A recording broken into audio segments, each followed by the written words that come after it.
Redmagic has truly outdone themselves once more. They've now declared, you know what, I'm going to integrate liquid cooling into the Redmagic 11 Pro as well.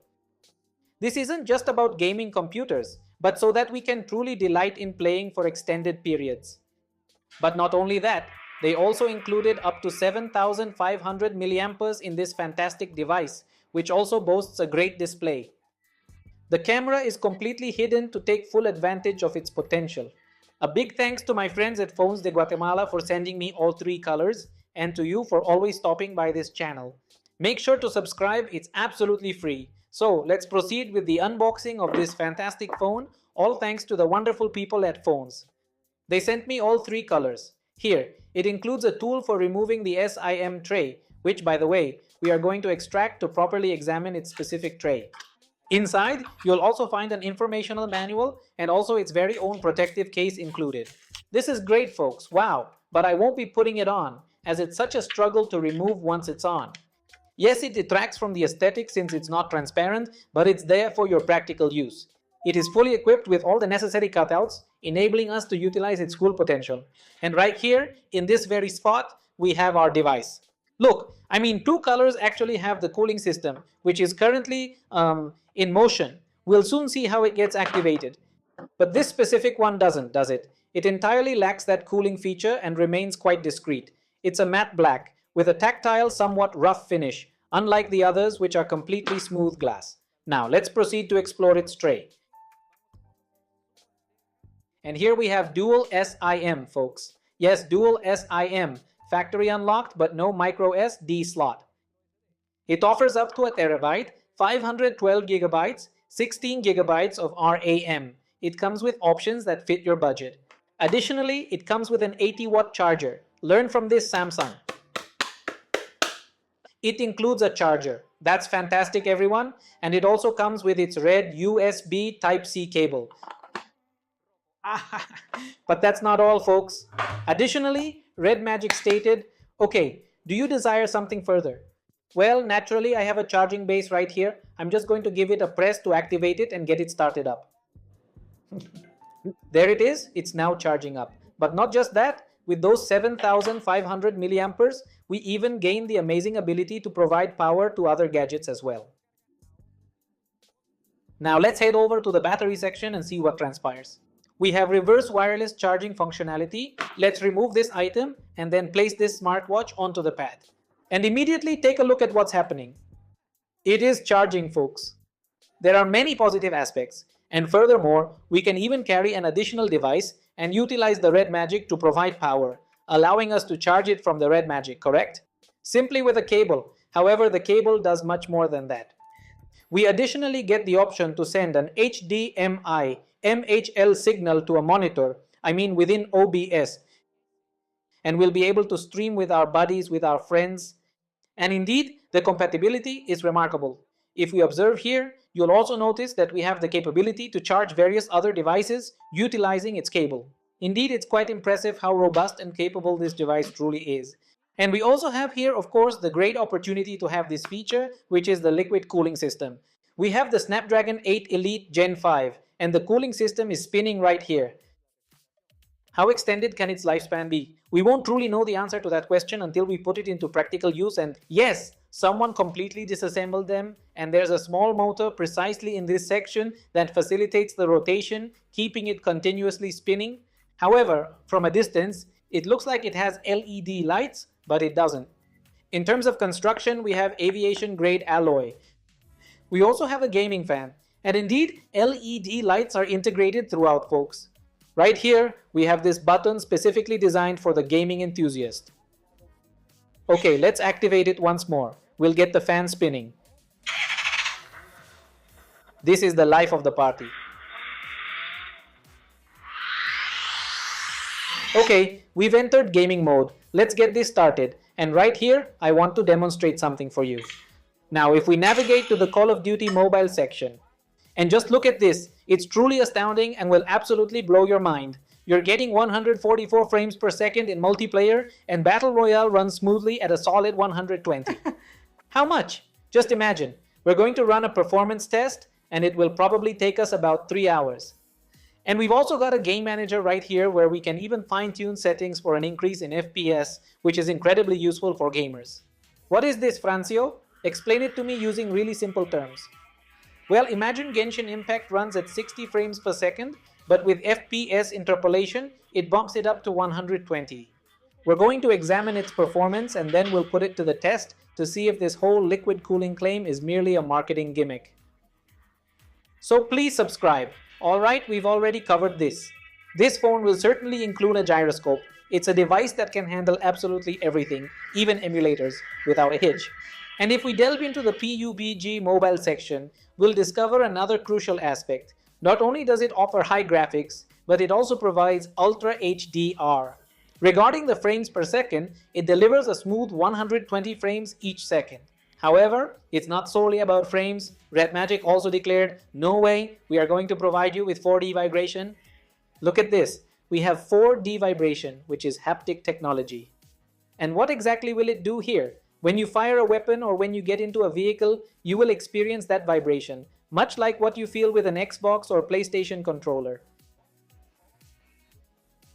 How awesome is that? Okay, we're here in the game now, and if you're going to ask me, well, Horacio, how do you activate the triggers? We just slide this section over to the left, and then here we have access to these settings. From this point, we'll have the flexibility to reposition the buttons exactly as you prefer them to be. Understood? If you still struggle to play well, that's entirely up to you. See, they've already been positioned there. Each time I tap it, its location is displayed. We'll conduct a thorough performance test on this device later. And if we look, we're getting up to 120 frames per second. It's not actually hitting 144 FPS, but someone is here. No, I haven't been able to take anyone out. Yeah, definitely. We'll do the performance test later to see how it behaves, alright? Let's see how it goes. Oof. Look at that. They just glide around with such exact precision as if their pants were lubricated with oil. Alright, they've successfully taken control of this location now. No, damn it. Honestly, they sent me back to the lobby, so we're just going to leave it at that for now. So what else can it offer? Well, it's screen, and this is where there's a catch. And here, we're going to say, okay, but why? Well, it's because this device features a completely hidden selfie camera that's integrated right under the display. It's currently registering my face. It unlocks with ease. We've got two security methods. One's through the selfie camera and the other uses the fingerprint sensor. I do think it's placed a bit high, but it's actually quite well located, everybody. This phone boasts an excellent 6.85-inch AMOLED display, which achieves a remarkably high peak brightness level, quite impressive indeed. It's not the highest, but it does get to 1800 nits. It also comes with Corning Gorilla Glass protection, and this brings us to a very significant point. This device offers HDR10 support, which is naturally for video content, and it also delivers fantastic color reproduction, everyone. This looks really good, and I love how it's interpreted, but what gives it that extra edge, that maximum potential, is the up to 144 Hz refresh rate. It reaches 60, 90, 120 or even up to 144 Hz refresh rate. But honestly, it genuinely looks quite impressive. It also ships with Android 16 pre-installed, which is absolutely ideal for future updates. When I powered it on, I received 2 security patches. Additionally, we have 512 GB of storage, 16 GB of RAM, and 12 GB extended. However, a truly crucial detail is that it now features a level of support, meaning if we experience a light rain shower, it possesses the capability to withstand it. Also, please do not submerge it. I would definitely advise against submerging it. Even though it says in the settings that you can, I really wouldn't do it because of the fan. And right here, we're going to discuss the lights in more detail. Let's head over to the light strip section. Here, for example, we're presented with the ability to modify the blinking pattern, alter the style of illumination for when we receive a call or even a notification. And we also have, for example, Redmagic AI. What is this, you ask? Well, there's not a whole lot, folks. There isn't too much to elaborate on. We have text to image conversion, real-time simultaneous translation, a dedicated translator, a voice recorder, Nubia's AI for advanced note-taking, and that essentially covers it. We also have circle to search, which is quite useful to have. And we also have a dedicated section for something that truly appeals to me, right? If we delve into the fan, cooling, and refrigeration settings, we are presented with the opportunity to enable either a rapid cooling mode or an intelligently activated precise cooling mode. We have two operational modes available, or we can simply deactivate it altogether for the purpose of cooling. However, if we instruct it to proceed, then it will keep going with this particular setting. However, we can also instruct it to completely stop that circulation of air when a phone call is in progress. Another really important detail is that we feature DTS sound, dual speakers, and we've successfully retained the headphone jack, an absolutely crucial feature for precisely pinpointing the enemy's location, whether they're approaching from the left or the right. Now let's proceed with the demonstration.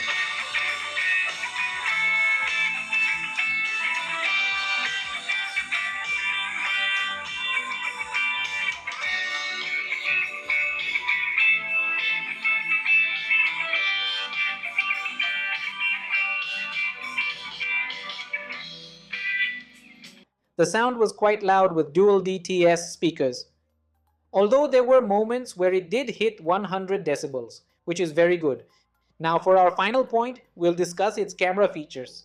Alright, here we have the primary camera, which boasts 50 megapixels, featuring OIS technology and automatic PDAF autofocus.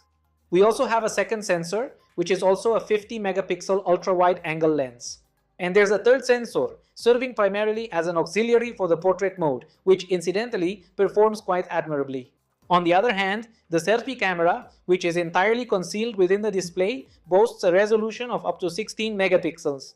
Regarding its video recording capabilities, what do you think? It films in 8K at 30 frames per second and also in 4K at both 30 and 60 frames per second.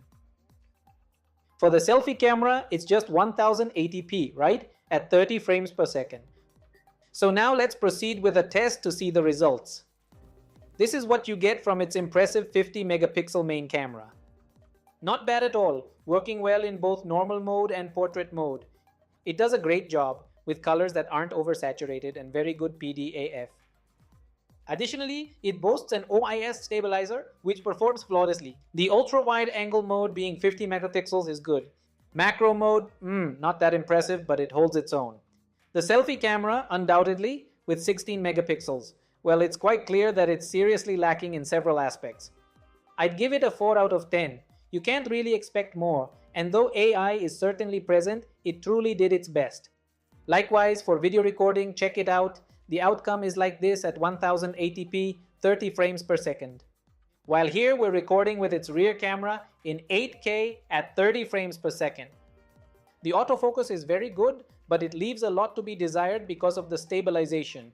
Here, it's captured in 4K at a smooth 60 frames per second. However, observe how it performs similarly. It even encounters difficulty with its autofocus system.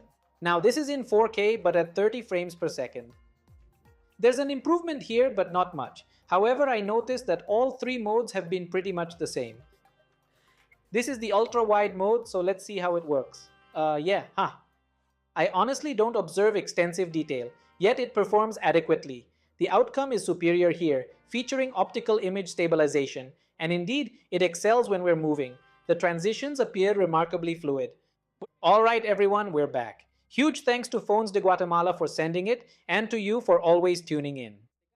If you're requesting a performance test, then we're going to put it through its paces for almost 3 hours.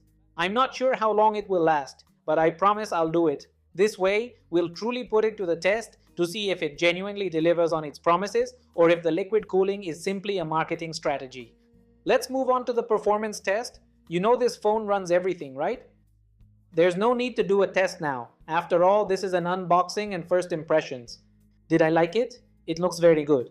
Let me know below what you think, which is your favorite color.